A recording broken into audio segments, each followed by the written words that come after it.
إن الحمد لله نحمده ونستعينه ونستغفره ونعوذ بالله من شرور أنفسنا وسيئات أعمالنا من يهديه الله فلا مضل له ومن يضلل فلا هادي له أشهد أن لا إله إلا الله وحده لا شريك له وأشهد أن محمدا عبده ورسوله يا أيها الذين آمنوا اتقوا الله حق تقاته ولا تموتن إلا وأنتم مسلمون أما بعد فإن أصدق الحديث كلام الله وأحسن الهدي هدي محمد صلى الله عليه وسلم وشر الأمور محدثاتها فإن كل محدثة بدعة وكل بدعة ضلالة وكل ضلالة في النار.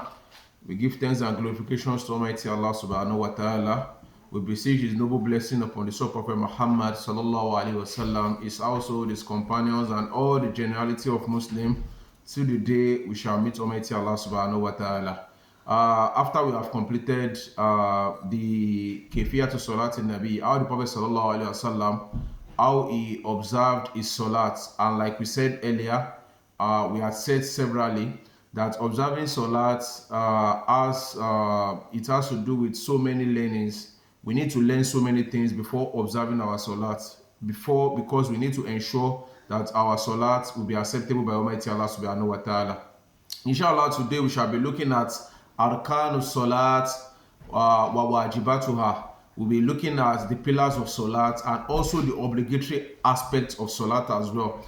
Now, it is necessary for a Muslim who practices the religion of Islam, who observes his 5 daily salat, to know what is known as what, to understand what are the pillars of salat. Because just as somebody who has decided to erect a building now, it is compulsory for you to erect a solid building. You must have a foundation. That is number one. Then number two, you must have pillars. The pillars that would ensure that the structure is mounted on a solid foundation. So it means for our salat now, salat also has arkan. If you observe your salat and you omit any of these arkan, then that salat will be what? Will be null and void. So these are the things that we need to understand. So firstly, the scholars, they made us to understand that the Prophet sallallahu alaihi wasallam, when a man came, ja'a rajulun wa dakhal al-masjid fasalla. A man came and entered into the masjid and he observed salat. And when he was about to leave, the Prophet sallallahu alaihi wasallam called the man and he said, irji fasalli fa innaka lam tusalli. He said, go back and observe the salat again because you have not observed salat. So the man went into the masjid again. He also observed the salat. When he was about leaving, the Prophet ﷺ told him the same thing. He said, irji fasalli fa innaka lam tusalli. Please go back and observe that salat because you have not observed salat. The man did it the 3rd time. And the Prophet ﷺ still commanded him that he should repeat that salat. And what the man said after, he said, Ya Rasulullah, fawalladhi ba'athaka bil haqq la usina ghayra. O Prophet ﷺ, I swear by the one who has raised you with truth, which is Almighty Allah subhanahu wa ta'ala, I do not know how to observe the salat more than this. So Prophet ﷺ now taught the man how to observe the salat. And it is from that hadith that is called ulama, they now extracted the pillars of salat from this hadith. So it means whoever observes salat and the person does not fulfill all these pillars of salat, then that salat will be what? Will be rendered null and void. So it is very, very important for us to understand what the arkan of salat are. And the scholars, they have mentioned about maybe 12 or 13 of arkan of salawat. And these are the things that we need to we need to learn. And inshallah, we shall start and we shall list everything. We pray to Almighty Allah that Allah should grant us understanding. So firstly, when you want to observe your salat, when you are starting your salat, you start with Takbiratul Ihram. Takbiratul Ihram is the first. It is named Takbiratul Ihram is because whenever you make the takbir, then it is all the things that have been made permissible for you becomes they become forbidden. So it means you are allowed to eat, you are allowed to drink, and you are allowed to do some other things. But when you make the Takbiratul Ihram, then all those eating and drinking and the likes, they become forbidden for you. So that's why it is called Takbiratul Ihram.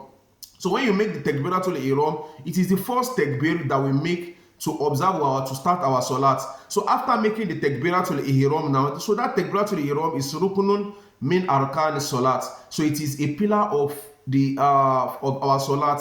if you observe salat and you do not make takbiratul ihram, and when you are making the takbiratul ihram walikiyamu laha, you have to make it while in the standing position. So many of us, when we are trying to catch up with the imam and the imam is already in the ruku position, just because we want to catch up with that ruku position, we just say Allahu Akbar and go directly to the sujud.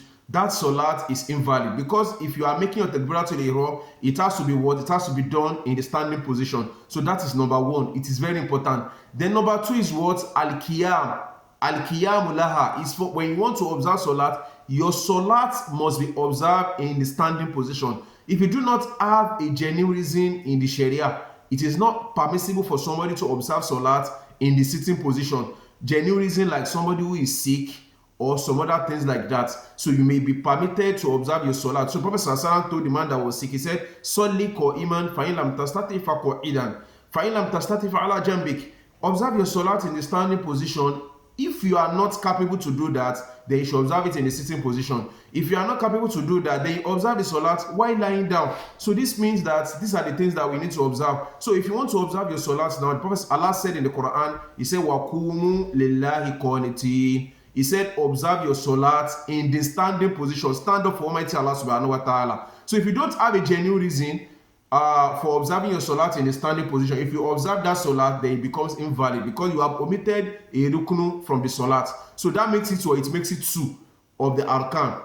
The third arkan is qira'atu Surah Al-Fatiha. It's for us to recite Surah Al-Fatiha. Whoever observes salat and the person does not recite Surah Al-Fatiha, such salat will be rendered, or it will be rendered invalid.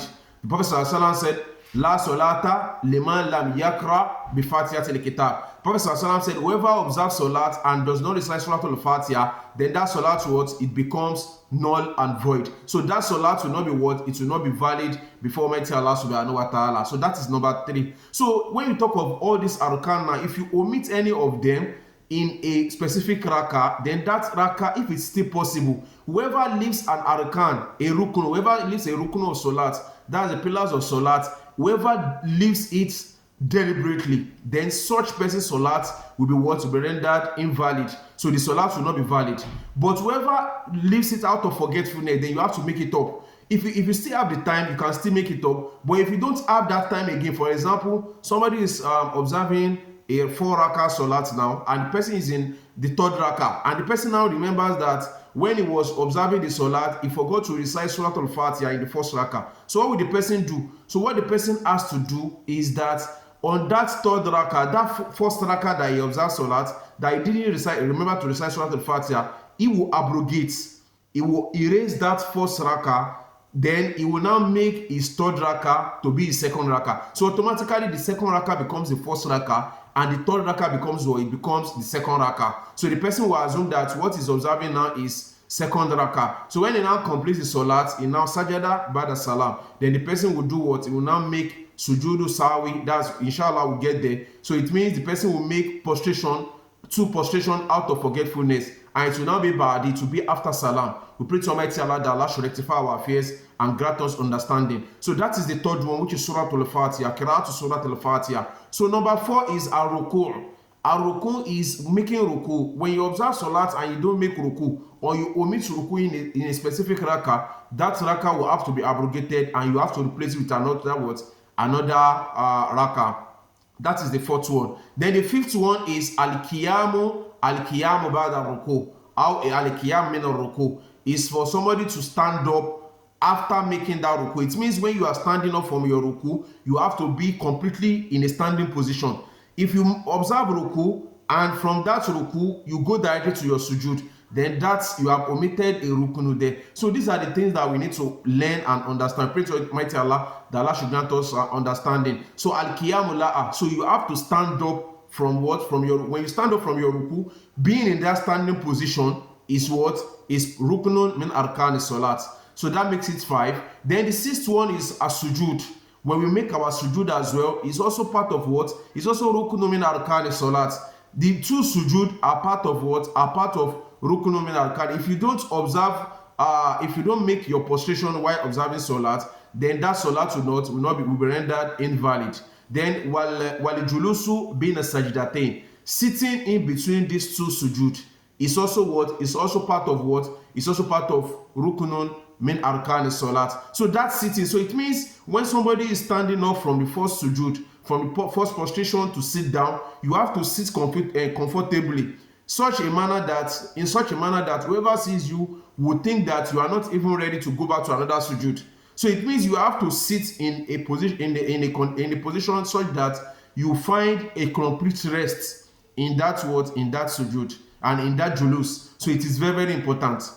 So that makes it maybe 7 or 8. I can't remember how many I've mentioned now. Then the fourth one, the 7th or 8th one is at-tartib.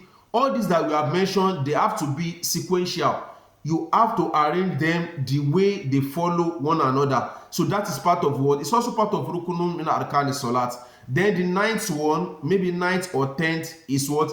At-tashahhud al-akhir. So that is the last tashahhud we make. If we do not make tashahhud, the last, I'm not talking of the first tashahhud. For example, when you are observing Salatul Zuhr or Salatul Asr, for example, we know that you have to make 2 tashahhud. So the first tashahhud is not part of the rukun of salat. If you omit it, that does not render your salat invalid. You can still correct it. But now we are talking of the last sujood now. So with the last sujood, the last tashahhud, the one you make, the tashahhud you make before making taslim. So making that tashahhud is also part of what? It's also part of rukunun min arkan salat. Then the next one is as-salam, making taslim. So that taslim is also what? It's also rukunun min arkan salat.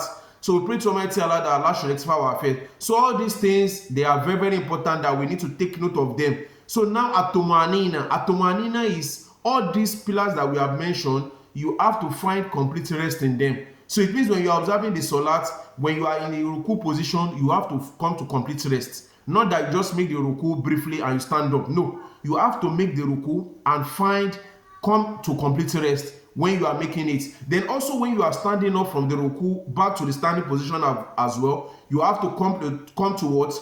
Complete standing in such a manner that you feel very relaxed while in the standing position. Then when you make the sujood as well, you have to come to complete rest. Inshallah, we'll stop here. We pray to Almighty Allah that Allah should rectify our affairs and increase us in guidance. Subhanakallah wa bihamdik, ashhadu an la ilaha illa ant, astaghfiruka wa atubu ilayk. Assalamu alaikum wa rahmatullahi wa barakatuh.